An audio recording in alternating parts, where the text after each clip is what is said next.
مرشاد تعریف کن سیبت چیار بینم اومیم کوه اومیم کلو هیزام سیلم کن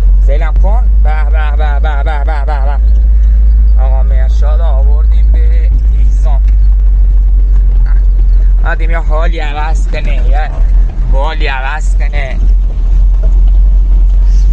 به به به به از این حال و هوا قول جیمی پله پله یشتی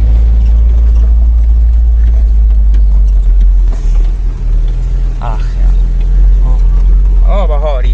بهاریه